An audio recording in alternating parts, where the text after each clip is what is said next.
vamos iniciar com uma oração, mais um estudo, né? Em nosso grupo Espírita Semeadores da Paz. Deus, nosso Pai, de amor e de bondade infinitas,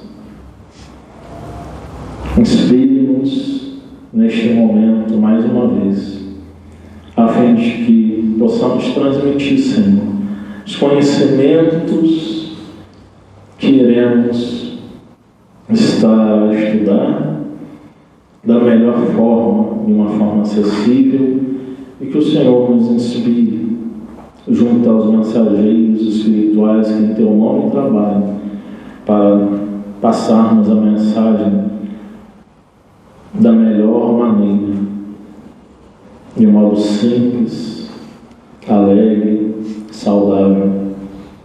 Abençoe a todos aqui presentes, encarnados e desencarnados. Que essas bênçãos se estendam às famílias aqui representadas. Assim seja. Então, hoje vamos estudar a segunda parte do capítulo Autoconhecimento, que o Espírito Camélia nos traz. É um pouco grande, vou usar a mesma didática da semana passada.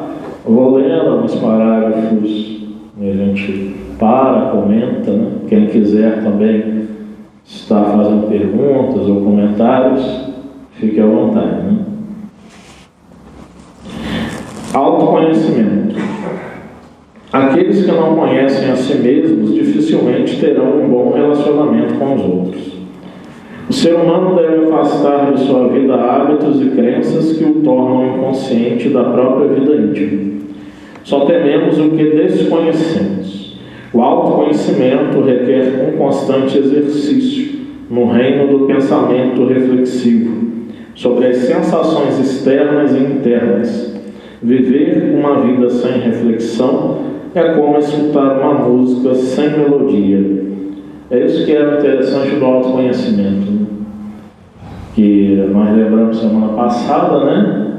Do que a minha esposa Beatriz colocou certa vez, que a irmã Cristiana não esqueceu, né?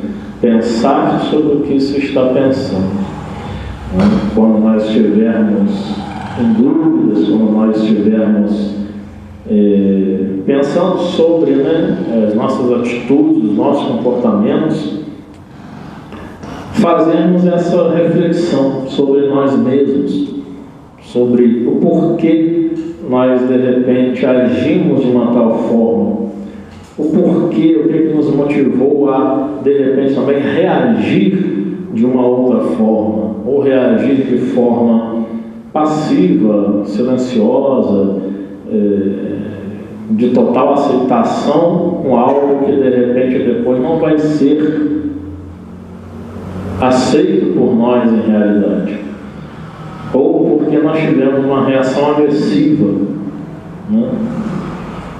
Ou mesmo como nós conseguimos ter uma postura de não sermos agressivos, escutarmos, mas silenciamos, ou escutamos sem sermos agressivos, mas conseguimos também depois colocar os nossos pontos.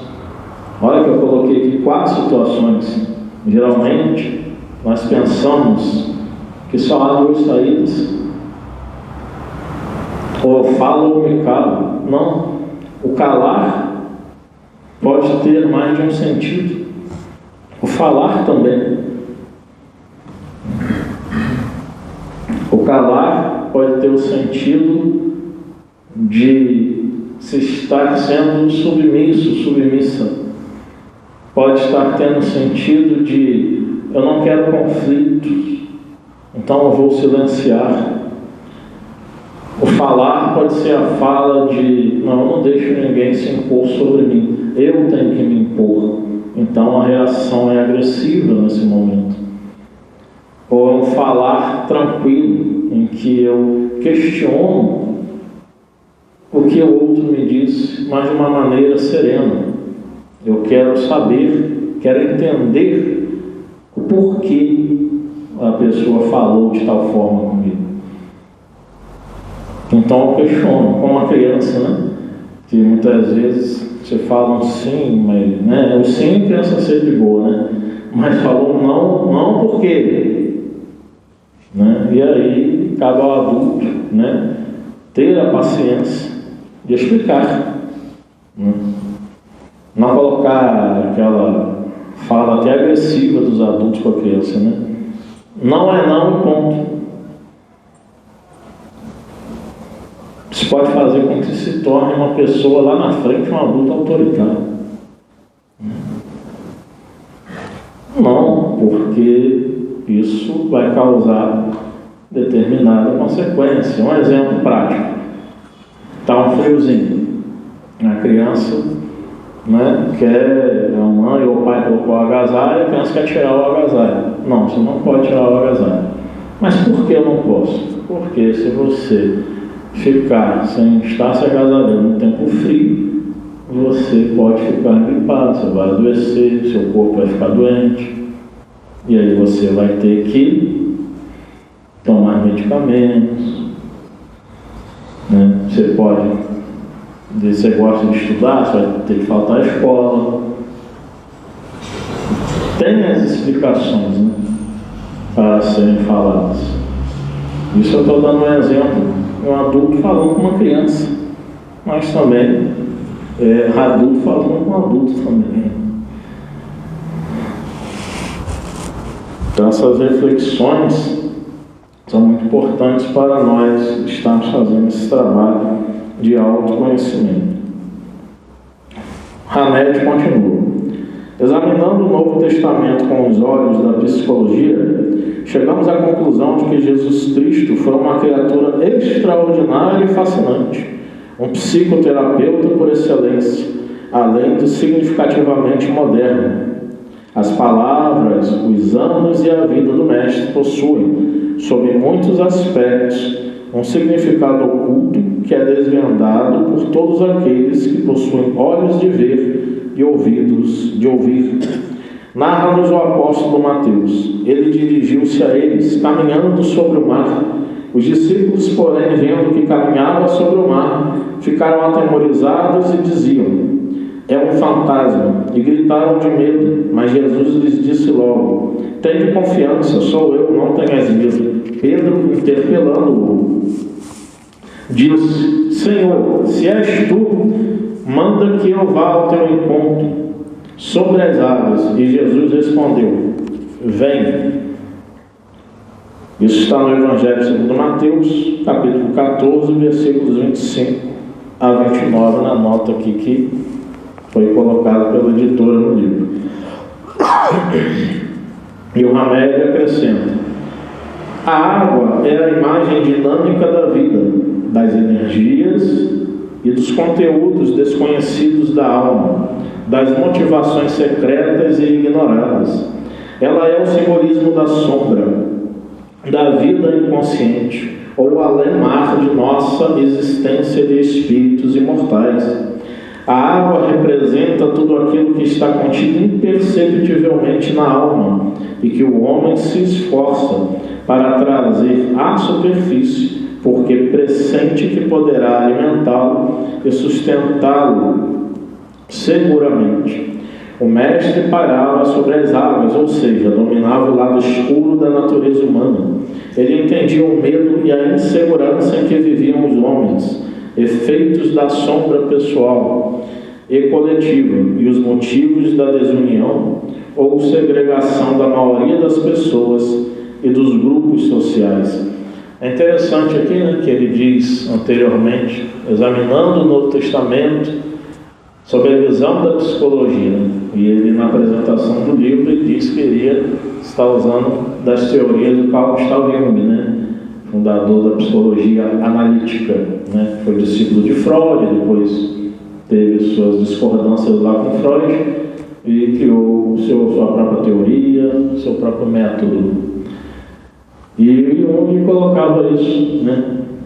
E a maioria dos analistas, das psicólogas, colocam isso. Quando uma pessoa, por exemplo, relata para nós que sonhou com água, né, nós logo identificamos ali água está marginal, uma água, a pessoa está se afogando, como é que é aquilo? Que tipo de emoções aquela água está representando? Uma pessoa se afogando pode ser ali uma tensão, um estresse muito grande que ela está vivendo, pode ser um problema que ela não esteja encontrando saída, então ela está se sentindo afogada, né? Pode ser que ela esteja ali colocando para fora também o seu medo de lugares pequenos, né? Está presa em uma banheira e não consegue sair, um exemplo, né? Um local pequeno que ela se sente presa. Não é uma questão de claustrofobia também. São várias as interpretações, isso vai depender do que a gente chama de associação livre, né? Então a gente fala para mim assim, Léo, analisa esse sonho aqui, aí fala o sonho para mim, mas eu digo, a análise de sonho não é simples, né? Isso não é simples, não é fácil, não, né? Tem pacientes que a gente leva às vezes 2, 3 meses, ou até um ano, mesmo depois de um ano de análise, a gente remete àquele sonho e determinados símbolos que estão ali presentes na vida da pessoa. Não é uma coisa simples, né? E para nós que temos esse olhar também, né, o espiritual, a gente vai estar buscando, sem falar de religião, né, que é antiético, né, a gente trabalha vendo que os símbolos estão falando, né, mas se a gente identificar ações obsessivas, né, ou obsessórias, nós não vamos falar isso para a pessoa, né, respeitando a religião dela e tal, mas vamos buscar analisar o que está naquela pessoa, que aquele espírito está conseguindo, né, promover aquela obsessão, né? Porque a obsessão quem dá a abertura é o obsedado, né? Os espíritos são unânimes em falar que como uma regra sem exceção, né? A inferioridade moral da pessoa atrai o espírito obsessor. Então, a água também, ela é representada, se a pessoa sonha com o mar, né? É um símbolo do inconsciente, né? Daquilo que está nas nossas profundezas, que nós não conhecemos sobre nós, aquilo que nós não queremos enxergar sobre nós, o nosso lado sombrio, aquilo que nós temos ojeriza, temos nojo, né? Nós não queremos dizer para nós mesmos que nós pensamos ou que nós podemos agir daquela forma. Que também vai remeter um pouco a algumas falas de estudos da semana passada, né? Sobre violência, né?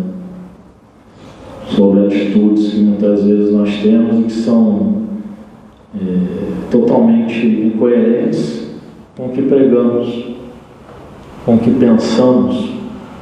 E aí é que entra o trabalho. Será que nós realmente pensamos da maneira que a gente pensa que pensa?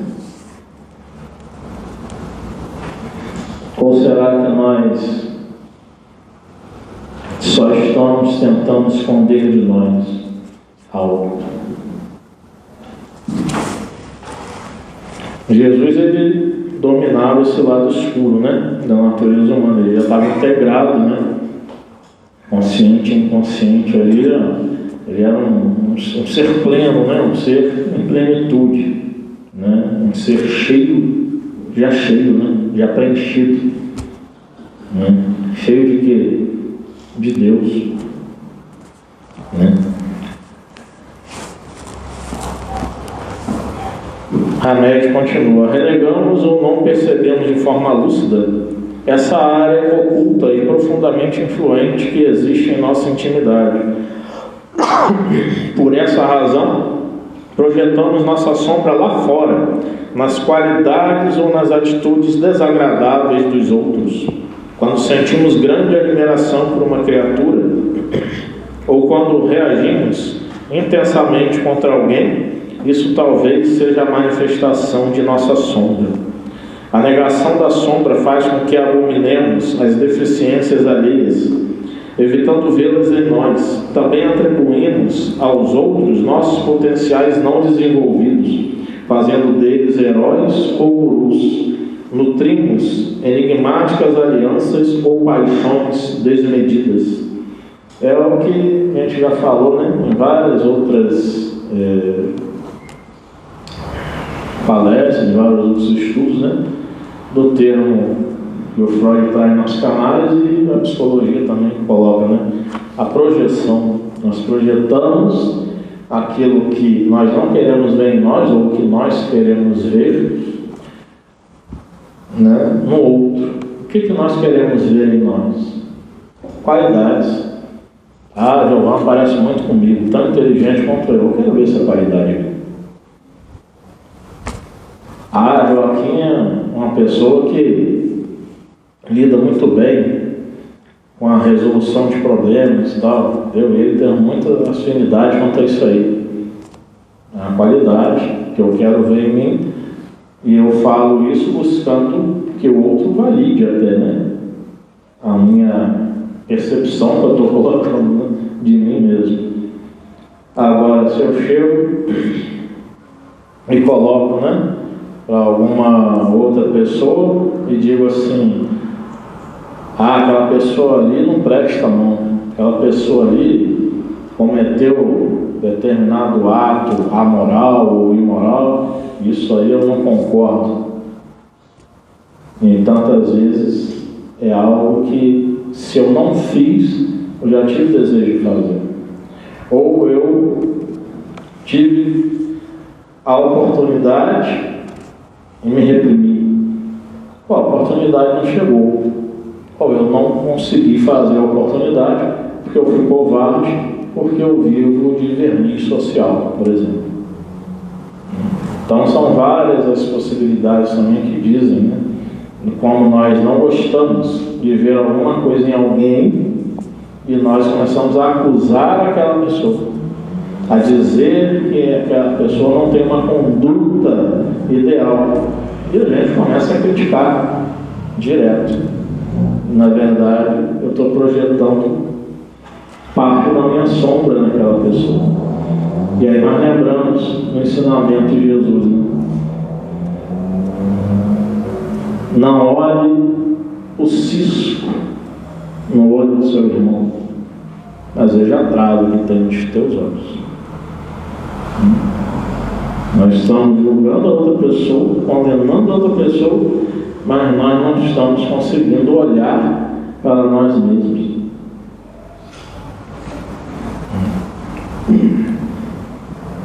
É esse olhar que nós devemos buscar ter, né?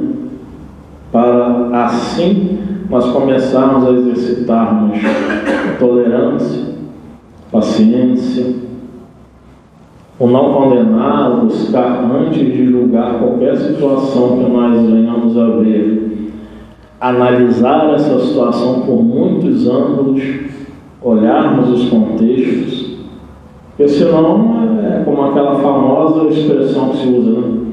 A gente tem um quadro branco, coloca um ponto preto ali e pergunta: o que você está vendo? A pessoa: um ponto preto. Mas você não está vendo a lousa branca, o quadro branco? Você só vê o ponto preto. E o ponto preto quer dizer o quê? Quer dizer o nosso ponto de vista, quer dizer o nosso modo de pensar, quer dizer os valores que nós carregamos, conforme nós pensamos o que é bem viver. E quando nós colocamos esse nosso único olhar como padrão para que todas as pessoas vivam ele, nós estamos, na verdade, impondo os valores que são nossos, mas não são da outra pessoa. E não quer dizer que os valores dela sejam negativos, não. Nós precisamos começar a nos questionar sobre isso. Claro que tem aqueles padrões, né, do tipo, aquelas regras que são universais, né? Amar a Deus sobre todas as coisas e o próximo a si mesmo. É uma regra universal. Agora, dentro dessa regra universal, falando aqui, pensando no estudo anterior, se tem filhos, filho é o próximo, claro. O filho ou a filha cometeu erros. Vai-se dialogar, vai-se também questionar, vai-se até dar algum tipo de, uma expressão forte, uma punição. E aí, um pai ou uma mãe agirem com energia, não estão amando o filho ou a filha, uma outra pessoa pode olhar, fulano está fazendo isso, com aquela criança, não está batendo, não está colocando nada, está apenas impondo. Mas um exemplo, uma criança no supermercado pedindo um chocolate. E o pai ou a mãe ou o adulto que tiver com aquela criança tem dinheiro para comprar. Mas está pensando na educação e da necessidade daquela criança, por ter ouvido muitas coisas hoje na internet falando sobre isso, inclusive nossos próprios estudos aqui, de que as crianças precisam enfrentar tédio e frustração. Então começa a falar, não, você não vai ter. Ensinando também uma outra coisa, o supérfluo não é necessário.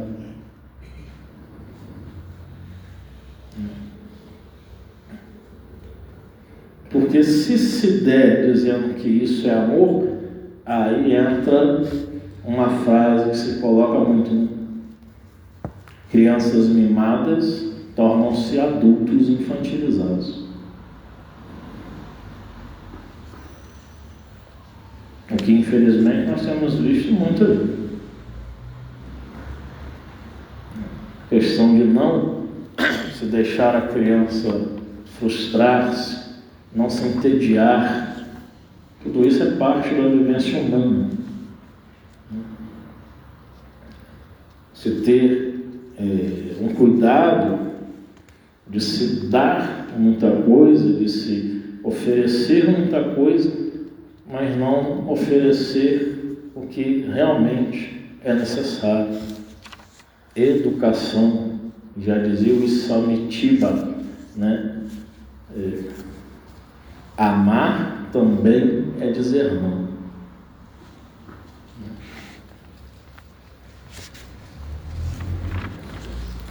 E nesse amar que também é dizer não, nós lembramos de Jesus mais uma vez, O Paulo Marcelo já falou em outros estudos aqui.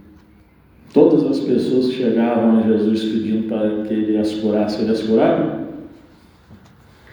Nem todas. Ele não curou todas. Ele sabia da necessidade daquelas pessoas de vivenciar aquele processo. E sabia que a cura principal não era a cura do corpo, era a cura da alma. No livro Boa Nova, escrito por Humberto de Campos, e é preciso a gente deixar também isso bem claro, que não quer dizer que aquele livro esteja retratando são histórias verídicas, aquilo aconteceu e Humberto de Campos está passando aquilo. Não. O próprio Emmanuel, no livro Boa Nova, no prefácio, ele deixa claro que as histórias ali narradas fazem parte do folclore espiritual. Então, são parábolas que trazem um fundo moral, não quer dizer que aquilo aconteceu. Então, tem nos evangelhos a passagem de Jesus curando 10 leprosos. Essa passagem está nos evangelhos, Ele cura 10 leprosos. E os 10 se vão. Um para e diz: eu vou agradecer ao mestre. E ele vai agradecer. E Jesus diz: cadê os outros 9? Foram 10 os curados, os limpos da lepra. E só você, só um voltou para agradecer? Vai e não peques mais. Aí o Humberto de Campos, que é o espírito que tem o pseudônimo de Irmão X, traz uma parábola moral, que é como uma continuidade dessa história, que ele vai dizer no livro Boa Nova que os 10 leprosos, os 9 leprosos que não retornaram para agradecer, todos eles, diferente do que retornou para agradecer, que modificou a sua vida moral, a sua conduta, os outros 9 retornaram para as tavernas, para as bebedeiras, para as orgias, e no final da vida deles retornaram a ser leprosos. E aquele outro se tornou, aquele que voltou para agradecer, se tornou um dos grandes pregadores do Evangelho. O que Humberto de Campos, o Espírito Irmão X, quer mostrar para a gente aí? Que realmente, mais do que a cura do corpo, é preciso ir e não pecar mais. Ir e não cometer mais desatinos. Estar na vigilância. E para nós fazermos isso, precisamos de enfrentar a nós mesmos, né? Continua Hamed aqui. A sombra surge sempre em nosso cotidiano. Por exemplo, quando lançamos nossas emoções ocultas, nossa fragilidade, nossa insegurança e nossos medos em algo ou alguém.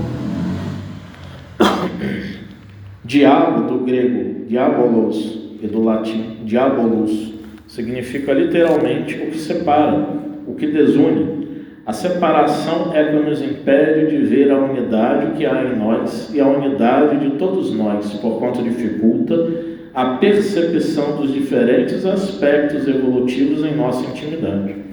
Ao aceitarmos nossos opostos, ele dá exemplos: autoritarismo, subserviência, bajulação, desprezo, futilidade, desleixo, artimanha, credulidade, possessividade, insensibilidade.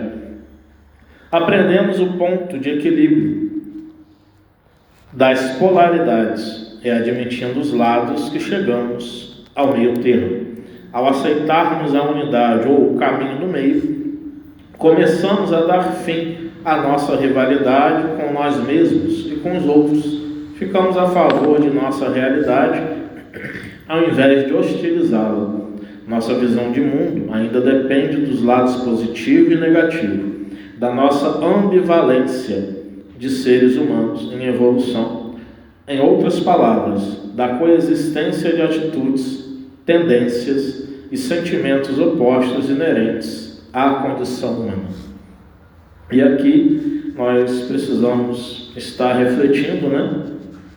Deixa eu ver só aqui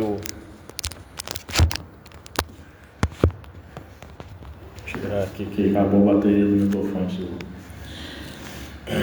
Nós precisamos estar a vermos o quanto nós temos sombra e luz, né, em nós, mas ainda somos, né?